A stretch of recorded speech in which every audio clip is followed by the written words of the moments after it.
Everyone, আমি শান্তিনী। আজকে আবারও চলে এসেছি একটা water it in a day নিয়ে। আজকে সকালে ব্রেকফাস্টে মা আমায় দিয়েছিল ওটস আর দই। তারপর আমি একটু রেডি হয়ে নিলাম, যেহেতু আজকে আমাদের একটু ঘুরতে যাওয়ার কথা আছে আর আমরা এসেছি এই হর্নবিল পার্কটাতে। তো প্রথমেই আমরা নিয়েছিলাম এই কফিটা। এটা খেতে খুব একটা ভালো ছিল না, মানে ঠিকঠাক ছিল। তারপর আমরা নিয়েছিলাম চিকেন চিলি মোমো। এটা খেতে বেশ ভালো ছিল, আমি তো এখানে গেলে আবার ট্রাই করবো এই মোমোটা। এরপর আমরা অর্ডার করেছিলাম ভেজ নুডলস, তার সাথে চিকেন নুডলস।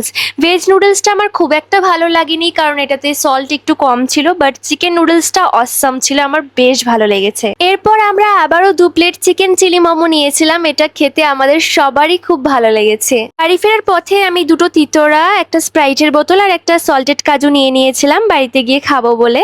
আর গাড়িতে তো আমার গাটা খুবই গোলাচ্ছিল, তাই আমি এই তিতোরাটা খাচ্ছিলাম। আর এটা খাওয়ার পরে আমার অনেকটা বেটার ফিল হচ্ছিল। আর এই তিতোরাটা না ঝাল ঝাল মিষ্টি মিষ্টি খাওয়ার পর বেশ ভালোই লাগছিল। বাড়ি ফেরার পর আমি অনেকদিন পর এই সল্টেড কাজুটা ট্রাই করলাম, আর এটা খাওয়ার পর আমার বেশ ভালো লেগেছে। বিকেল দিকে আমার একটা পার্সেল চলে এসেছিল। আসলে আমি স্বাতি কসমেটিক্স থেকে আমার লেন্স অর্ডার করেছিলাম, আর আমি ভাবতেই পারিনি এটা এত তাড়াতাড়ি চলে আসবে। আমার মনটা তো ভীষণই খুশি হয়ে গেছিল এই পার্সেলটা দেখার পর। মা একটু দিদুন বাড়ি গিয়েছিল বিকেল দিকে, আর এই রসমালাইটা দিদুন পাঠিয়ে দিয়েছে। এটা খেতে ভীষণই ভালো ছিল, খুবই টেস্টি ছিল এটা খেতে। ডিনারের জন্য আমি পেঁয়াজগুলো লাল লাল করে ভেজে নিয়েছিলাম, পাশে মা ডিম সেদ্ধ বসিয়ে দিয়েছিল। আর আজকে ছিল আমাদের ডিনারের মেন শো স্টপার বই কচু সেদ্ধ। আর এটা খেতে আমার অসাধারণ লেগেছে। ভিডিওটা যদি ভালো লেগে থাকে তাহলে অবশ্যই একটা লাইক, কমেন্ট অ্যান্ড সাবস্ক্রাইব করে দিও। তো চলো, বাই।